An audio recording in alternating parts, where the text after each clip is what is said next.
mengenai cairan lambung, duodenum, transudat eksudat, dan liquor cerebrospinalis. Sebenarnya materi yang saya kasih ini hanya garis besarnya saja. Nanti saya harap adik-adik nanti bisa mengembangkan sendiri mengenai cairan lambung, duodenum, transudat eksudat, dan LCS.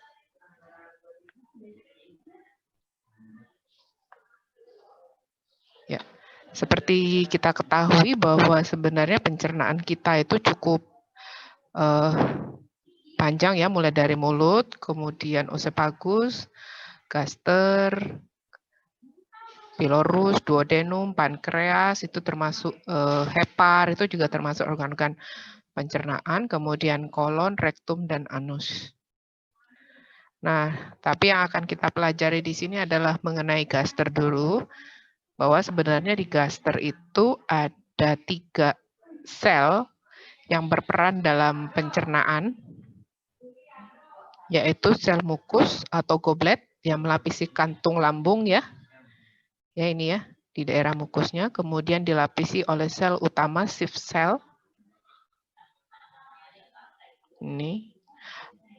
Dan sel parietal yang merupakan sekresi enzim pepsinogen. Selain itu ada sel oksintik atau sel parietal juga, nih, yang mengeluarkan HCl dan faktor intrinsik. Jadi yang mengeluarkan asam lambung kita adalah sel parietal. Nah, ini kalau kita ambil permukaan gasternya, maka akan tampak seperti ini lapisan-lapisannya. Mungkin nanti di histologi ya. Nah, tujuan dari pemeriksaan lambung ada 5, yaitu mengetahui motilitas lambung, mengetahui sekresi lambung, terutama enzim-enzim pencernaan dan asam lambung, kemudian adanya unsur abnormal, seperti darah, pus, bakteri, atau jamur.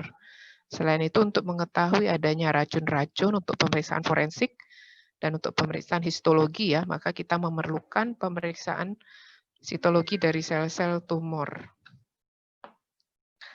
Cara memperoleh getah lambung itu sebenarnya memakai sonde lambung. Bisa sonde Wangenstein, Levin, atau Refus. Dan untuk memperoleh getah lambung ini, pasien harus dalam keadaan puasa, minimal 10-12 jam. Nah ini ya, NGT kalau biasanya kita kenal sehari-hari itu ya. Nanti kalau kalian koas, mesti belajar memasang ini. Jadi mulai masuk dari nasofaring, terus ke dalam lambung, ke dalam stomach. Bentuknya seperti ini. Atau ada juga yang dihubungkan dengan SPED. Nah, jadi kita secara aktif bisa mengambil cairan lambung, masuk ke dalam SPED tersebut. Dan ujung dari tabung itu ada balon seperti ini ya. Dia akan mengambil cairan lambung yang ada di dalam gaster. Enzim-enzim pencernaan yang perlu kita ketahui yang dihasilkan oleh lambung ada pepsin, HCl, musin, dan gastrin. Kalau pepsin itu bentuknya pepsinogen, ya seperti peptida dan asam amino. Kemudian HCl fungsi utamanya untuk memecah protein dan makanan. Kita melawan virus dan bakteri yang masuk bersamaan dengan makanan dan mengubah pepsinogen menjadi pepsin. Sementara musin ini untuk melapisi permukaan lambung agar tahan terhadap paparan asam lambung. Gastrin itu diproduksi oleh sel G di dalam lambung yang berespon karena adanya peregangan lambung akibat makanan masuk. Jadi gastrin ini fungsinya untuk merangsang produksi asam lambung dan membantu pergerakan lambung saat mencerna makanan. Motilitas lambung biasanya kita menggunakan sonde, tetapi ini jarang dilakukan, lebih disukai dengan pemeriksaan radiologi. Jadi sonde dimasukkan sehingga semua isi lambungnya bisa dikeluarkan, diukur volumenya dan dilihat secara mikroskopis. Normal cairan lambung itu sekitar 25 sampai 75 ml. Kemudian tidak ada tersisa makanan. Keasaman getah lambung itu menggunakan kertas indikator Tuffer atau Gansberg ya.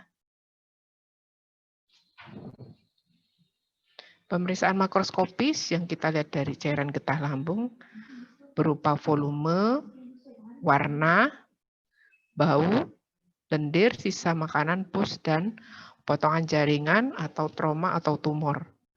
Jadi volume kita lihat berapa sih cairan lambung yang ada?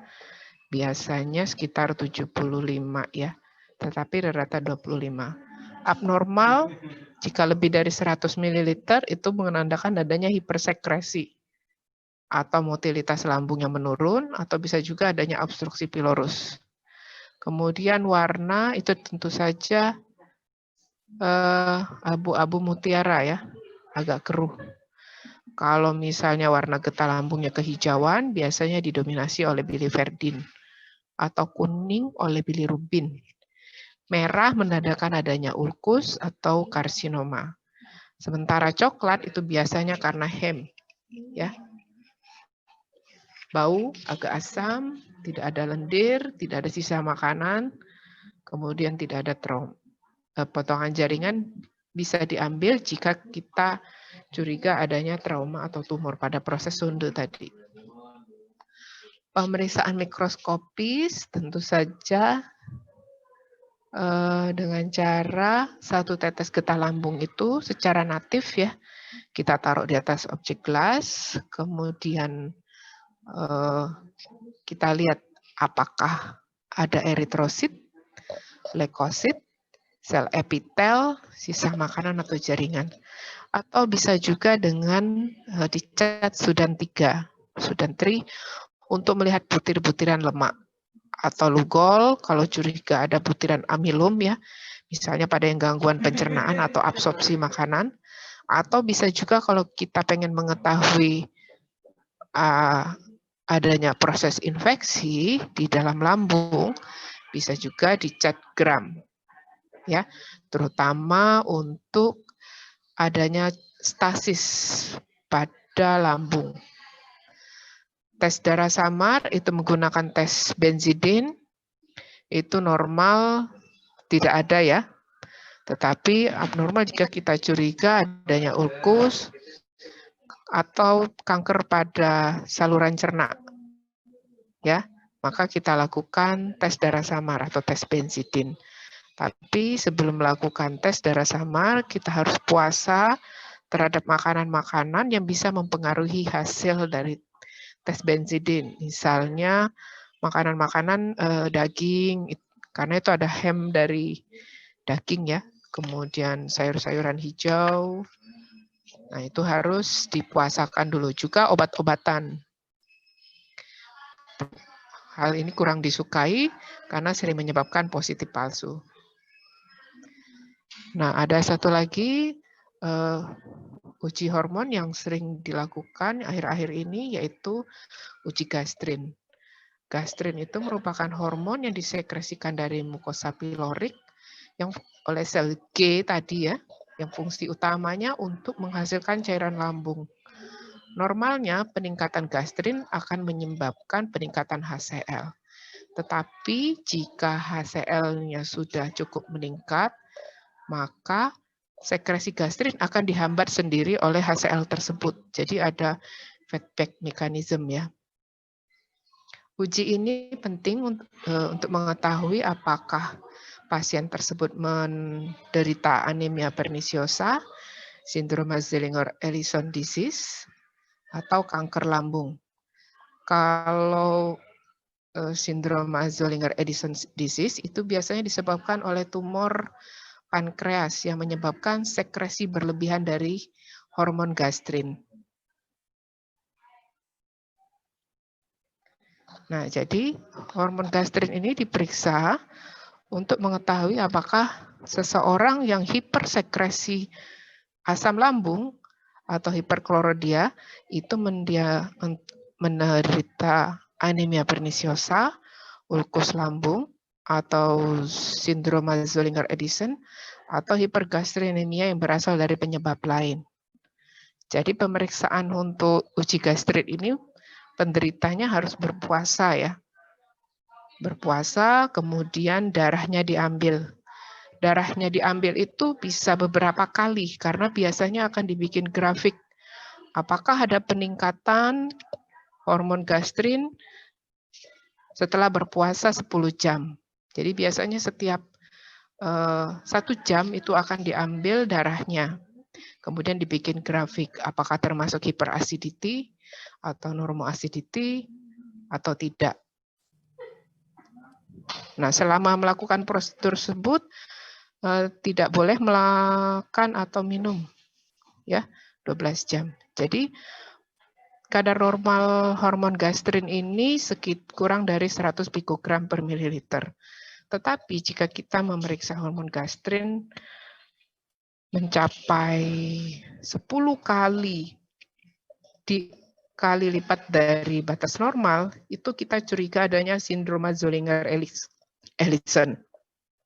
Ya, kalau pada anemia pernisiosa juga terjadi peningkatan hormon gastrin, tetapi dia juga disertai gejala yang lain, misalnya lemah, lidah sakit, bibir pucat, anoreksia seperti itu ya.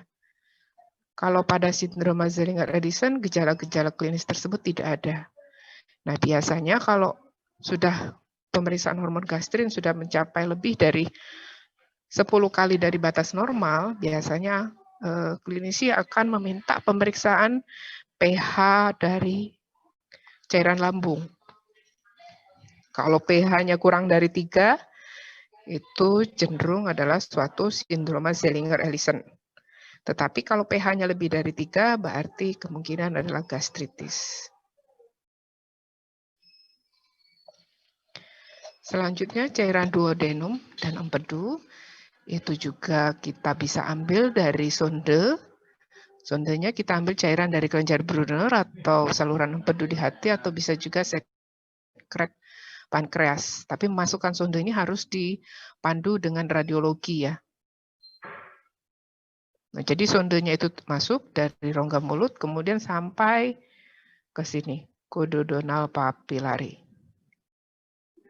Jadi itu tindakannya adalah EGD, endoskopi gastroduodenal gastroskopi, ya EGD. Nah, setelah diambil cairannya di duodenum ini baru kita analisa apa yang ada dalam cairan duodenum. Jadi pemeriksaan prinsipnya hampir sama dengan getah lambung, makroskopis dan mikroskopis. Ya, kalau makroskopis volumenya kita lihat, terus warnanya seperti apa. Kalau mikroskopis sama dengan cairan lambung, kita lakukan pepulasan aktif, kita lihat apakah ada eritrosit, leukosit, atau bisa juga kita buat persediaan gram untuk mengetahui jenis bakteri yang menginfeksi kalau misalnya kita curiga ada proses infeksi. Sementara secara kimiawi kita mengetahui bahwa duodenum itu menghasilkan enzim tripsin, lipase, dan amilase. Nah, yang paling sering dipakai oleh klinisi adalah enzim lipase dan amilase. Dikatakan pada saat pankreatitis akut, ya, oleh karena alkohol atau karena batu empedu, biasanya kadar lipase itu lebih meningkat 2,5 sampai 3 kali dibandingkan amilase. Tetapi harus diingat juga bahwa peningkatan tersebut tidak ada hubungan dengan derajat keberatan dari derajat beratnya penyakit dari akut pankreatitis. Ya, karena biasanya orang sakit paling sering juga secara klinis adalah sakit batu empedu. Biasanya kalau kita curiga batu empedu, maka kita periksa dulu amilase dan lipase, ya terus kita melakukan pemeriksaan radiologi, misalnya USG atau endoskopi seperti itu ya. Nah, jadi harus diingat juga bahwa enzim amilase ini ada juga di salivary gland, ya, amilase. Sehingga makanya lipase lebih spesifik untuk pankreatitis akut dibandingkan amilase. Dalam diagnosa batuk empedu. Selanjutnya kita beralih ke topik transudat eksudat. Transudat eksudat ini harus kita pahami dulu bahwa sering terjadi pada organ tubuh bagian dalam ya. Nah, organ tubuh bagian dalam kita ini biasanya dilapisi oleh dua membran tipis, yaitu membran visceral dan parietal. Normalnya di antara membran tersebut ada cairan serosa. Dan membran tersebut dilapisi oleh satu sel mesotel yang mengandung kapiler dan pembuluh limfe. Setiap terdapatnya cairan tersebut merupakan proses ultrafiltrasi plasma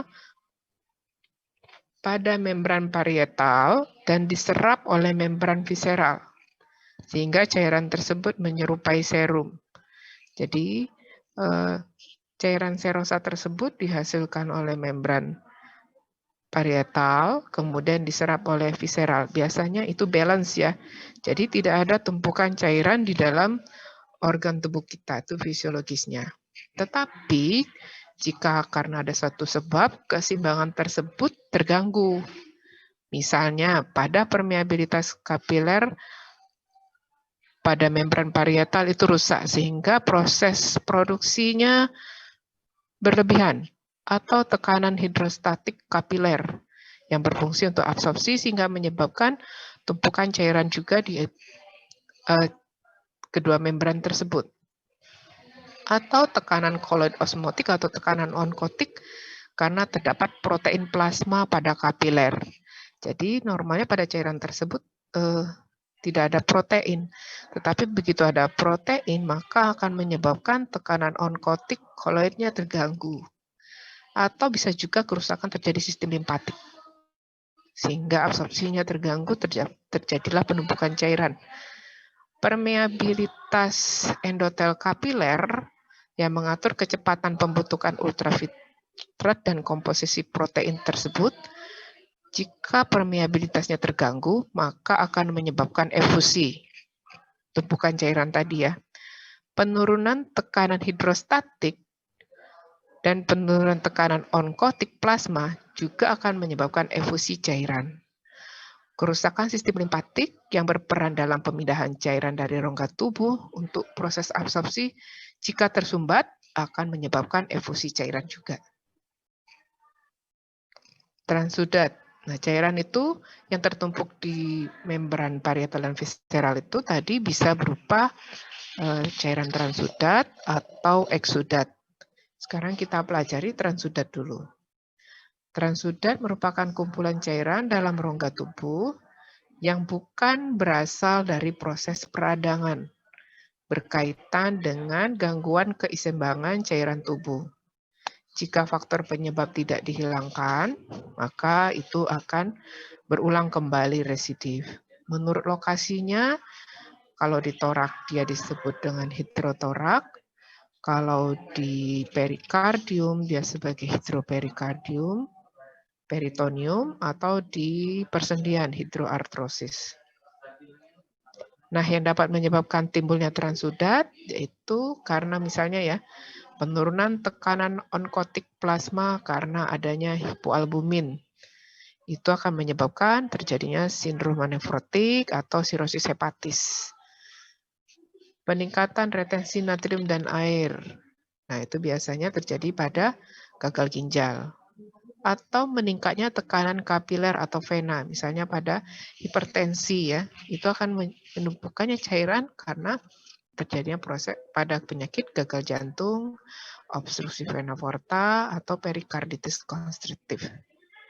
Atau adanya juga obstruksi saluran limfe, misalnya pada hidrotoraks atau penyakit kaki gajah atau elephantiasis. Ciri-ciri transudat karena dia bukan berdasarkan proses infeksi atau inflamasi, tentu saja warnanya jernih, berat jenisnya kurang dari 1, ya.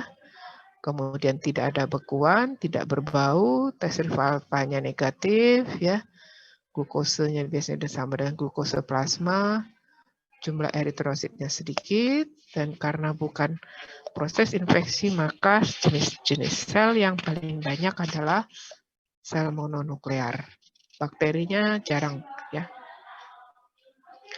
Kalau eksudat, nah tadi transudat ini eksudat. Kalau eksudat ini bertumpuknya cairan karena adanya proses peradangan atau inflamasi yang menyebabkan permeabilitas kapiler dan penurunan absorpsi cairan oleh sistem limfe. Eksudat ini seringkali berulang bila tidak dikeluarkan seluruhnya. Kalau menurut lokasinya sama ya, ada pleuritis eksudatif, perikarditis, peritonitis, atau artritis eksudatif. Sifat-sifat eksudat bisa serus, fibrinous, hemoragis, purulen, atau kombinasi.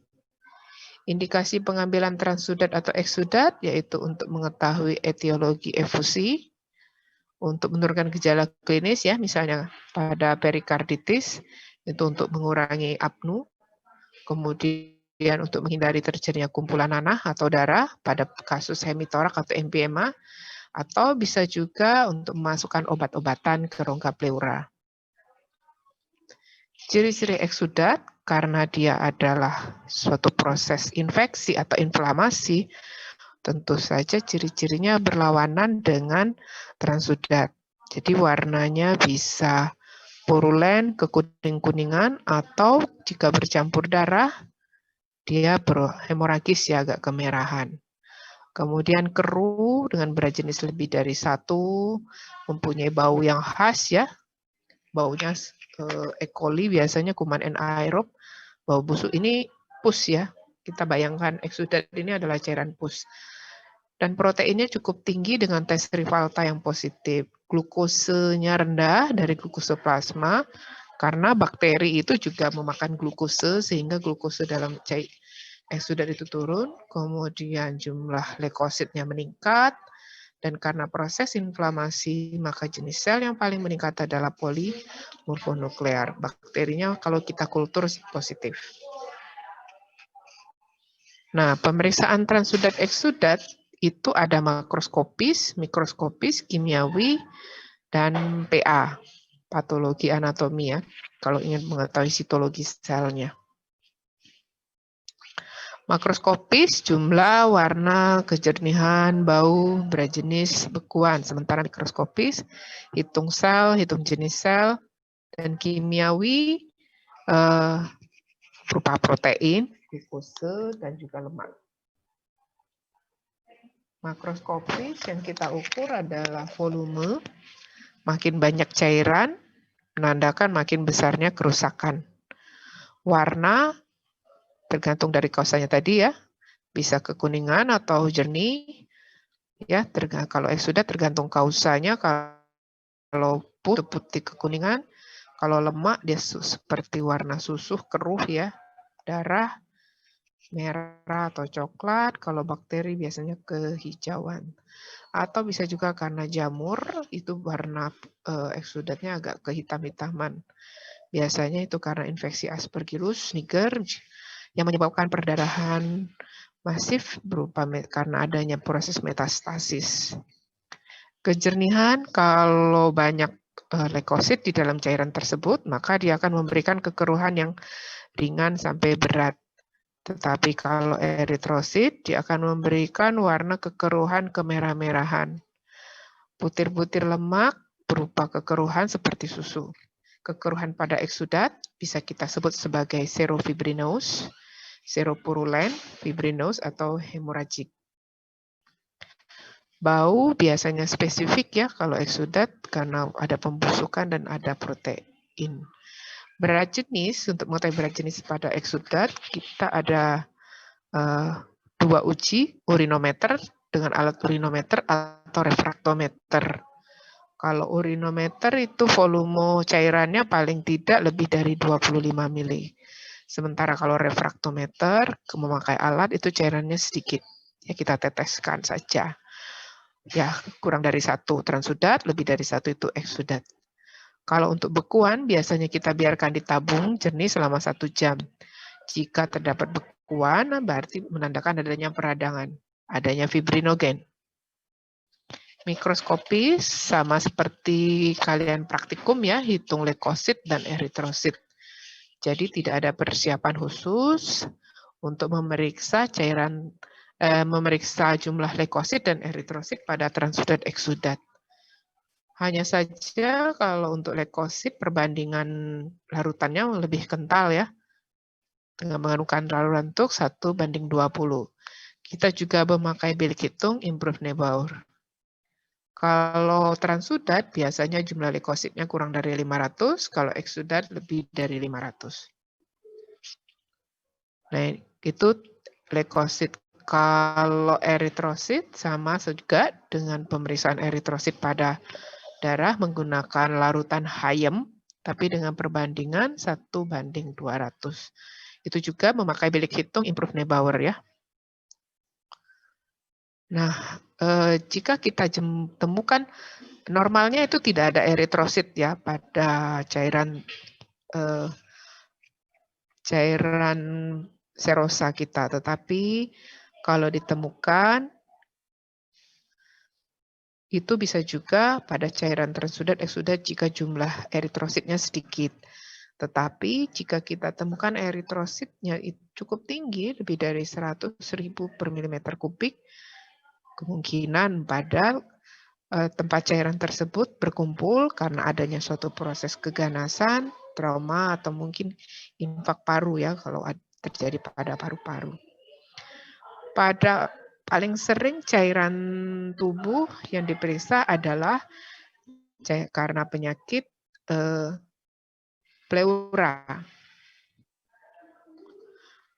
Jadi untuk memeriksa cairan pleura ada kriteria light yang kita gunakan untuk memeriksa cairan pleura.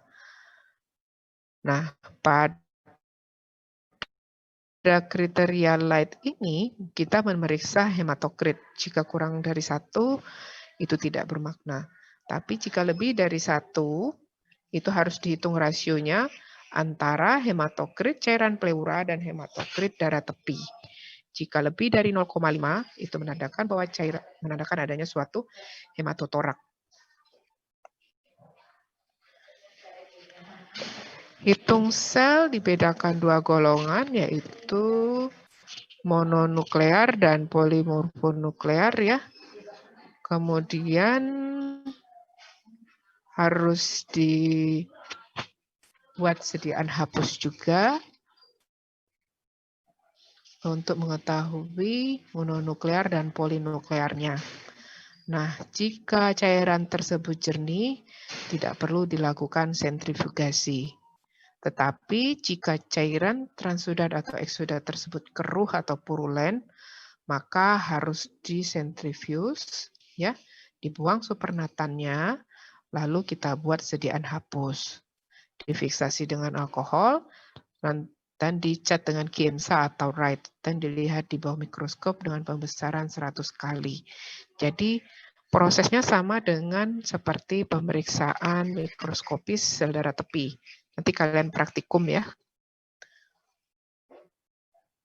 Pemeriksaan kimiawi untuk transudat eksudat ada 3 yaitu protein, glukose. Nah ini protein. Biasanya protein dalam suatu cairan transudat itu hanya fibrinogen saja. Kalau rendah kurang dari 3 gram itu menandakan adanya transudat. Kalau lebih dari 3 gram persen itu adalah suatu eksudat. Pemeriksaan protein untuk transudat eksudat ada 2 metodenya, kualitatif dan kuantitatif. Kalau kualitatif tentu saja dengan melakukan tes Rivalta. Ya. Untuk mengetahui adanya protein kita gunakan tes Rivalta, tapi ini hanya kualitatif ya. Jadi positif negatif saja hasilnya. Caranya cukup simpel yaitu 100 ml Aquades ditambah 1 tetes asam asetat glasial, kemudian kita teteskan cairan yang akan kita periksa itu dilepaskan kira-kira 1 cm di atasnya, di atas permukaan cairan tersebut. Kemudian perhatikan reaksi yang terjadi. Negatif, tidak terjadi kekeruhan. Positif, bila terdapat kekeruhan, kabut atau presipitat putih. Positif lemah, bila terjadi kekeruhan ringan sampai seperti kabut halus. Kuantitatif dengan cara esbah. Esbah ini ada tabung sendiri ya, cukup panjang. Kemudian kita masukkan cairan tersebut ke dalam tabung dan kita encerkan 5-10 kali jika berat jenisnya kurang dari 1. Jika lebih dari 1, kita encerkan 20 kali agar mendekati protein plasma. Selanjutnya kita masukkan ke dalam rumus tersebut. Ya, ke dalam rumus tersebut, jadi berat jenis dikurang 1,07 dikali konstanta 343. Maka kita akan dapatkan cara perhitungannya. Nah, kalau misalnya berat jenisnya 1,010, itu setara dengan 1 gram protein per 100 ml. Tetapi kalau berat jenisnya, ini ya, 1,015 itu 2,5, kalau 24,5 gram, kalau 25, 6 gram protein per 100 ml. Jadi ini kuantitatif, semi kuantitatif. Tetapi sekarang dengan berkembangnya alat-alat kimiawi, pemeriksaan protein pada transudat, eksudat bisa dimasukkan pada alat besar, alat kimia.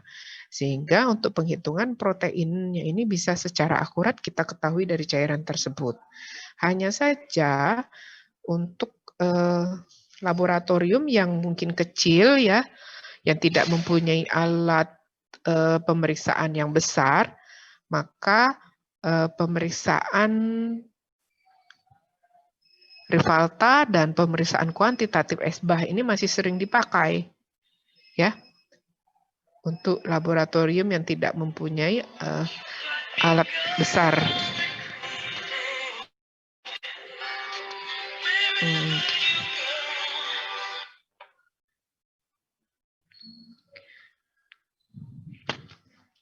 Pemeriksaan glukose pada transudat eksudat itu sama dengan pemeriksaan plasma darah.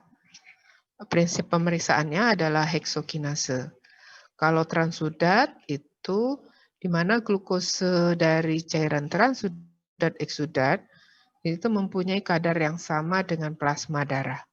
Sementara kalau pada eksudat biasanya sedikit lebih rendah daripada plasma darah.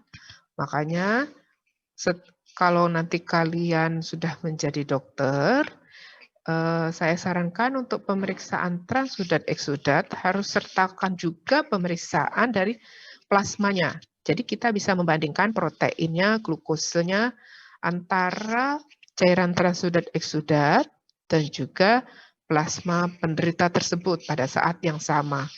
Sehingga kita lebih bisa akurat untuk mengetahui apakah cairan yang kita ambil tersebut pada pasien ini adalah transudat atau eksudat. Nah, lemak biasanya transudat tidak mengandung lemak, kecuali misalnya tercampur dengan empedu ya. Jadi eksudat karena proses tuberkulosis mungkin mengandung lemak karena dinding kapiler permeabel dan dapat ditembus oleh lemak. Jadi pada tuberkulosis, eksudat yang kita ambil itu juga bisa mengandung lemak karena kapilernya bisa ditembus. Nah, lemak ini biasanya kita ukur dengan trigliserid ya pada transudat eksudat. Itu sama juga bisa dilakukan di pemeriksaan alat kimia yang besar dan lengkap. Karena kalau alat kimia yang besar itu dia mempunyai reagen khusus untuk pemeriksaan transudat eksudat. Reagen khusus tersebut hanya bisa digunakan untuk cairan tubuh. Tidak bisa digunakan untuk pemeriksaan plasma. Jadi hanya alat-alat tertentu saja yang mempunyai reagen-reagen tersebut ya. Dan ini kalau secara kasar atau bedside, kalian bisa mencampurkannya dengan larutan NaOH 0,1. Atau bisa juga ditambahkan ether pada cairan transudat eksudat tersebut. Kalau misalnya ditambahkan ether, lemaknya larut, ya, berarti itu adalah kemungkinan eksudat. Tetapi kalau tidak larut, karena tidak mengandung lemak, biasanya cairan transudat eksudat tersebut, cairan tersebut adalah berupa eksudat. Ini ada kriteria light yang kita gunakan untuk mengetahui adanya pleural effusion ya. Jadi paling sering cairan tubuh yang diperiksa adalah pleural efusi, transudat eksudat. Dan kita harus tahu apakah pleural efusi ini berupa cairan eksudat atau transudat karena untuk menentukan terapinya selanjutnya. Nah, kalau pada eksudat biasanya rasio protein antara pleura dan serum itu lebih dari 0,5. Kemudian rasio LDH cairan pleura dibandingkan serum lebih dari 0,6. Kemudian kadar LDH cairan pleura itu lebih besar dibandingkan LDH serum normal. Makanya seperti saya bilang tadi ya, kirimlah cairan yang kita curigai transudat atau eksudat disertai dengan plasmanya. Karena kita selalu membandingkan dengan keadaan serumnya. Dikatakan bahwa kriteria light tersebut mempunyai sensitivitas 98% dan 83% untuk mendiagnosis suatu cairan pada pleural effusi. Nah, pada cairan transudat eksudat juga pleural effusi, kita harus menentukan hitung jumlah eritrosit. Jika meningkat, maka adanya suatu keganasan, infak pulmonal atau trauma, atau kalau misalnya proses inflamasi pada efusi tersebut, maka kita akan menjumpai sel-sel mesotelial pada cairannya secara mikroskopik. Ya. Nah, ini sel-sel mesotelnya ya. Cukup besar-besar, bulat-bulat seperti ini. Nanti kalian bandingkan dengan sel neutrofil, sel limfosit yang ada di sekitarnya. Ukurannya bisa mencapai 4 atau 5 kali lebih besar. Kalau sel mesotel ini cukup meningkat, maka kita curiga adanya suatu proses keganasan. Secara mikroskopis ya, kalau kita lihat tadi. Nah, mengenai kriteria light tadi untuk pleural effusi, bahwa dikatakan bisa meningkatkan, mengidentifikasi suatu cairan eksudat 98% dan 83%. Tetapi kriteria tersebut hanya bisa kita gunakan jika pasien tersebut tidak menderita gagal jantung kongesif atau sirosis atau memakai obat-obatan diuretik. Pada pasien gagal jantung kongestif atau serosis dan cairan pleura yang memberi kriteria eksudat, dihitung selisih protein serum dan protein cairan pleuranya. Jika protein serumnya lebih tinggi 3,1 gram per desiliter dari cairan pleura, maka digolongkan sebagai transudat. Nah, untuk cairan transudat eksudat, kita bisa juga lakukan pengecatan gram ya. Pengecatan gram untuk mengetahui apakah ada bakteri di dalam cairan tersebut. Kita bisa pengecatan gram ini secara cepat aja ya. Terutama pengecatan gram ini kita lakukan jika pada rumah sakit yang tidak mempunyai kultur mikrobiologi. Ya. Jadi secara kasar dengan pengecatan gram kita bisa tahu hasilnya gram positif atau gram negatif. Kalau gram positif dengan pengecatan gram dia akan berwarna ungu, tetapi kalau gram negatif dia akan berwarna merah. Atau pengecatan Zell-Nielsen itu untuk pengecatan TB ya, tuberkulosis. Nah itu kalau basil tahan asam dia berwarna merah, kalau tidak tahan asam dia akan berwarna biru. Nah kalau kalian dapat di rumah sakit, bertugas di rumah sakit yang fasilitasnya lengkap, ya tentu saja kultur dari cairan pleura lebih saya sarankan. Tetapi kalau di rumah sakit yang fasilitas mikrobiologinya tidak ada, kulturnya tidak ada, maka pengecatan gram dan Zell-Nelson itu bisa dilakukan karena cukup sederhana ya. Dan hasilnya juga kalian bisa gunakan untuk pengobatan terapi. Kalau gram positif, maka terapilah pasien tersebut dengan obat-obatan yang gram positif. Tetapi kalau gram negatif, maka terapilah dengan obat-obatan gram negatif. Ya, jangan broad spectrum terus, karena kalau penggunaan antibiotik yang berlebihan akan menyebabkan resistensi. Jadi akan ada resistensi kuman, kumannya akan bermutasi sehingga antibiotik tidak mempan lagi. Makanya tapi kalau misalnya dengan pengecatan Zell-Nelson dia positif, berarti penyebab efusi pleura tersebut adalah MTB, mikrobiologi tuberkulosis. Maka harus diterapi dengan obat-obat tuberkulosis.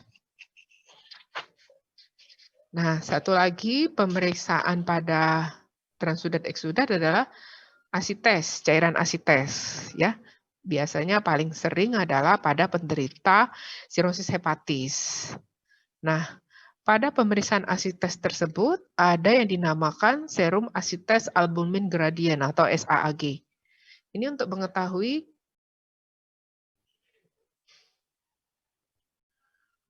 mengetahui apakah cairan tersebut transudat atau eksudat. Ya, caranya serum albumin dikurangi dengan asites albumin. Makanya kan setiap pemeriksaan cairan tubuh harus selalu disertai dengan pemeriksaan serumnya, sehingga kita bisa mengetahui apakah transudat atau eksudat ya. Kalau SAAG-nya lebih dari 1,1 itu adalah eksudat. Kalau kurang dari 1,1 itu adalah transudat. Sehingga kalau kita sudah tahu cairan tersebut eksudat atau transudat, kita bisa memperkirakan etiologi dari cairan tersebut.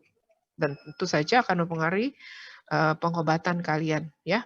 Dikatakan bahwa kalau gradiennya besar atau lebih dari 1,1 gram per desiliter, penyebab cairan tersebut tertimbun biasanya paling sering adalah sirosis hepatis, hepatitis, atau mungkin liver metastasis ya. Tetapi kalau lebih kecil dari 1,1, paling sering adalah peritoneal karsinoma atau tuberkulosis peritonitis, pankreatitis, atau adanya biliari. Nephrotic syndrome juga bisa ya. Jadi dengan SAAG kalian bisa memperkirakan penyebab dari tertimbunnya cairan tersebut. Cukup sederhana pemeriksaannya, tapi bermanfaat ya. Nah, itu cairan tubuh. Selanjutnya ada LCS ya. Kita pindah topik lagi nih. Karena hari ini ada 3 topik sebenarnya ya yang harus saya ajarkan kepada kalian.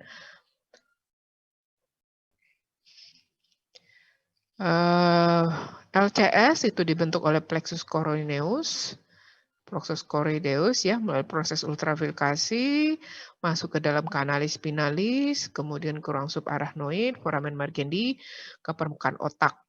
Dan harus diingat bahwa produksi LCS itu sekitar 20 ml per jam, dan secara fisiologis itu direabsorpsi oleh viri arachnoid.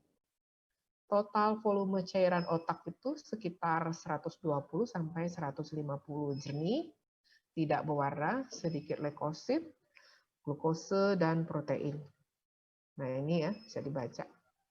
Fungsi cairan otak adalah sebagai alat pelindung, pengatur volume, dan selain itu untuk nutrisi atau pelepasan. Bagaimana cara mengambil cairan otak? Tentu saja dengan fungsi lumbal. Fungsi lumbal itu dilakukan atas indikasi diagnostik atau indikasi terapi. Kalau indikasi diagnostik tentu saja kalau kita curiga adanya meningitis, perdarahan subarachnoid, dan ensefalitis. Atau bisa juga untuk mendiagnosis adanya suatu karsinoma ya pada otak, kita memasukkan bahan kontras. Nah, untuk indikasi terapi bisa juga untuk mengeluarkan perdarahan dari ruang subarachnoid, misalnya ada stroke ya, hemoragik itu, atau bisa juga untuk pemberian obat-obatan antibiotik dan anestesi spinal. Kontraindikasi untuk melakukan lumbal fungsi adanya infeksi epidural, septikemi, kemudian infeksi kulit sekitar tempat fungsi, dan adanya kelainan anatomi, misalnya skoliosis. Kemudian teknik lumbal fungsi, penderitanya berbaring, miring, hiperfleksi ya, jadi seperti bayi yang tidurnya melungker itu. Kita ambil cairan otaknya antara L3, L4 atau L4 dan L5. Didesinfeksikan dengan menggunakan prokain 1% dengan jarum fungsi yang cukup besar. Efek samping dari lumbal fungsi adanya sakit kepala, herniasi, atau mungkin paralisis, dan bisa menyebabkan kematian jika pada janin bayi. Jadi pengambilan lumbal fungsi untuk cairan otak biasanya lokasinya ada di ventricle, cisterna magna, dan ruang subarachnoid. Jumlah sampel biasanya 6-12 ml, perlu 3 tabung steril. Tabung pertama untuk pemeriksaan kimia, sero, dan imunologi. Tabung kedua untuk jumlah sel atau hidung jenis atau mikroskopis. Dan tabung ketiga untuk kultur biologi, mikrobiologi. Jadi urut-urutan ini jangan sampai salah ya, untuk kultur biasanya yang terakhir karena diperkirakan masih sudah tidak terpengaruh oleh sel-sel darah tepi. Nah, ini yang sangat penting diperhatikan bahwa pengambilannya harus kurang dari 1 jam. Jadi dari kurang dari 1 jam itu harus segera sampai di laboratorium. Kalau tidak nanti zat-zat kimia atau sel-sel yang akan kita periksa itu berubah. Ya. Jadi harus cepat sampai ke lab. Pemeriksaan makroskopis sama ya.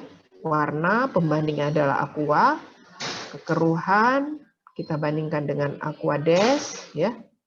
Jadi kalau leukosit biasanya sedikit keruh, tetapi kalau adanya sel-sel peradangan, leukosit, epitel, kuman biasanya keruh sekali. Kemudian tidak ada sedimen, kemudian tidak ada bekuan.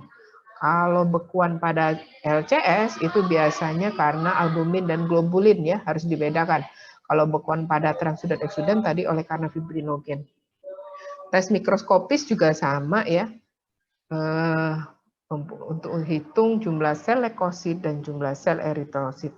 Tidak ada persiapan khusus dan menggunakan bilik hitung atau kamar hitung improve Neubauer ya, yang seperti kita praktikum yang kemarin.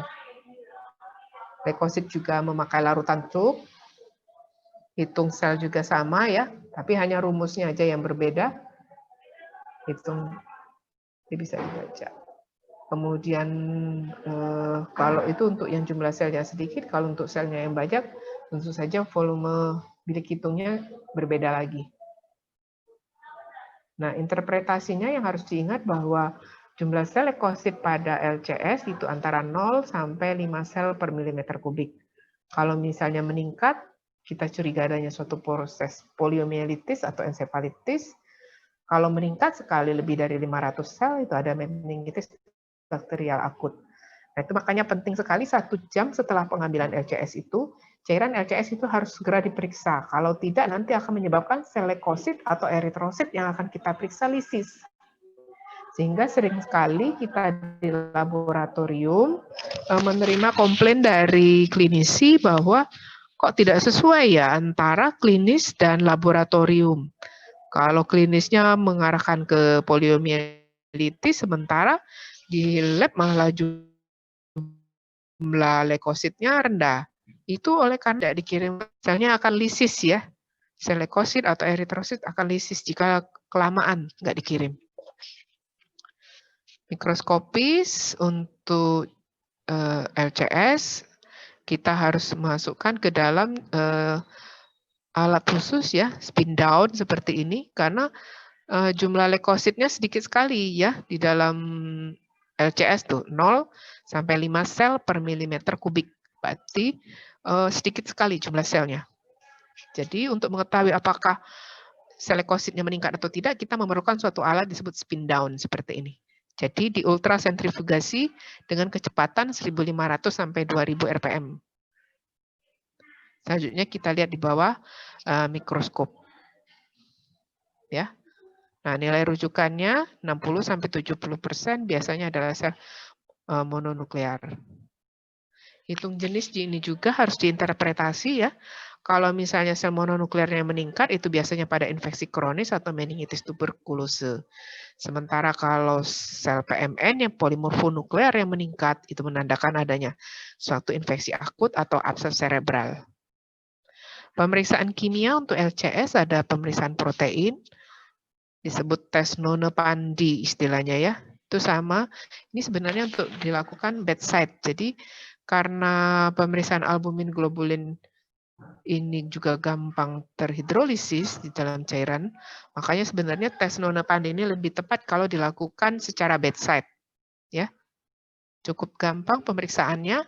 Masukkan 1 ml larutan fenol jenuh dalam tabung reaksi, kemudian kita teteskan 1 tetes cairan otak. Terus kita amati kekeruhannya. Tidak timbul kekeruhan, hasilnya, atau jika timbul kekeruhan menandakan adanya protein yang positif.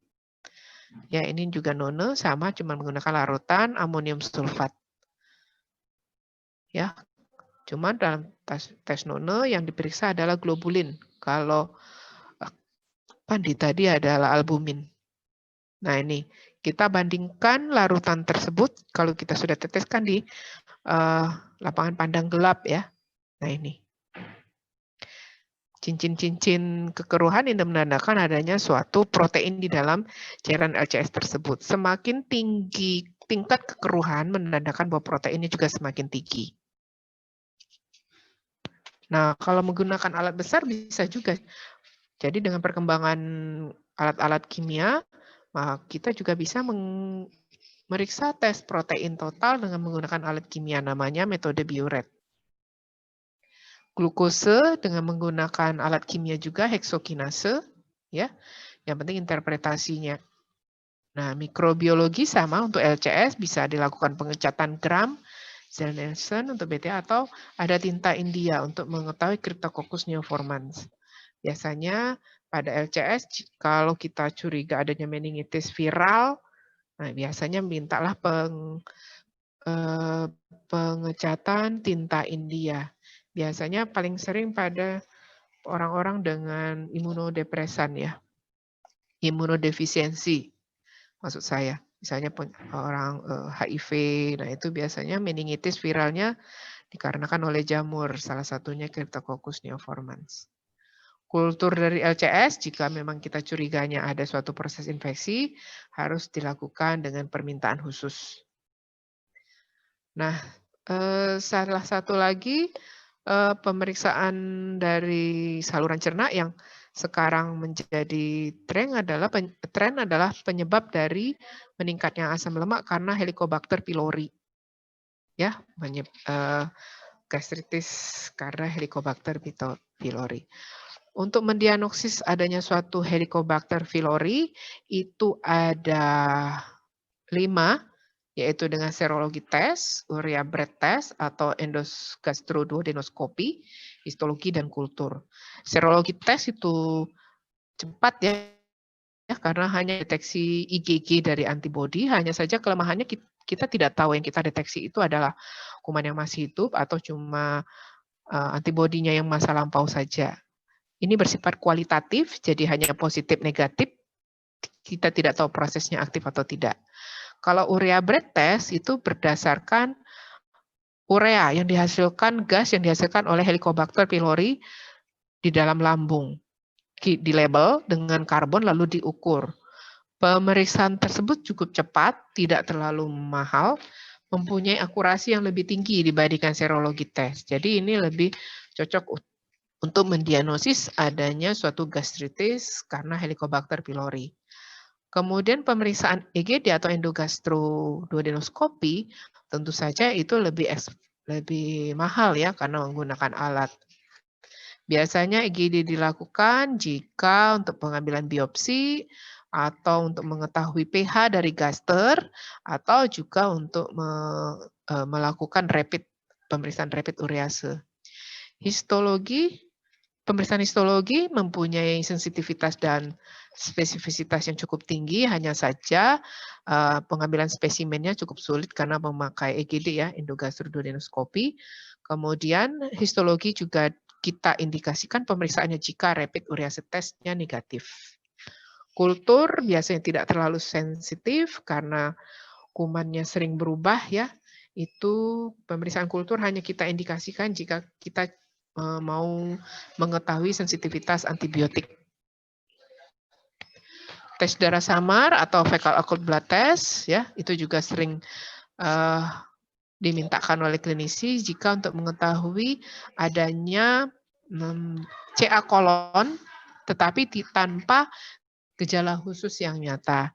Jadi sebenarnya dalam feses kita itu ada 50 miligram hemoglobin per gram tinja. Hanya saja hemoglobin tersebut tidak kasat mata, tidak bisa kita lihat dengan mikroskopis juga. Makanya dilakukan tes darah samar. Tetapi pada orang normal, jika lebih dari 3 miligram per gram feses, itu menandakan adanya suatu peningkatan dari darah di dalam pencernaan kita. Sehingga kita curiga mungkin adanya suatu neoplasma kolon atau baik itu jinak ataupun ganas. Sering digunakan untuk screening atau pemeriksaan tersebut untuk screening awal dulu. Jika memang positif, maka dilanjutkan dengan pemeriksaan yang lain ya, atau IgD. Pemeriksaan tes darah samar ini disukai karena non-invasif. Jadi, fesesnya diambil, kemudian dilarutkan pada suatu cairan atau emulsinya di dalam suatu tabung, ya, lebih kurang 15 menit. Setelah tercampur dengan rata, ya, kita ngambilnya dari sini, dari pipet ini kita masukkan ke cairan ya. Setelah tercampur rata, kemudian pipetnya kita buka, kita patahkan ya pipetnya ini. Kemudian cairan dari emulsinya tersebut kita teteskan dalam suatu tes rapid kayak gini ya, seperti tes rapid pakai imunokromatografi. Nah, setelah 5 menit kita teteskan, maka akan dapatlah hasil yang berupa positif. Ya, kalau misalnya antara kontrol dan tes itu keluar semua. C ini kontrol, T ini tes ya. Jadi dalam pemeriksaan rapid C ini mestinya harus keluar terus karena kontrol untuk mengetahui apakah alat yang kita pakai itu valid atau tidak pemeriksaannya. Nah, kalau keluaran tes dan kontrolnya keluar semua itu menandakan ada suatu pemeriksaan positif atau tes darah samarnya positif. Kalau tidak keluar itu adalah negatif. Tetapi kalau hanya T-nya saja atau seperti ini aja yang keluar, berarti tes itu adalah invalid, tidak bisa dikeluari ya hasilnya. Jadi harus ngambil reagen yang lain. Ya, terima kasih. Itu saja.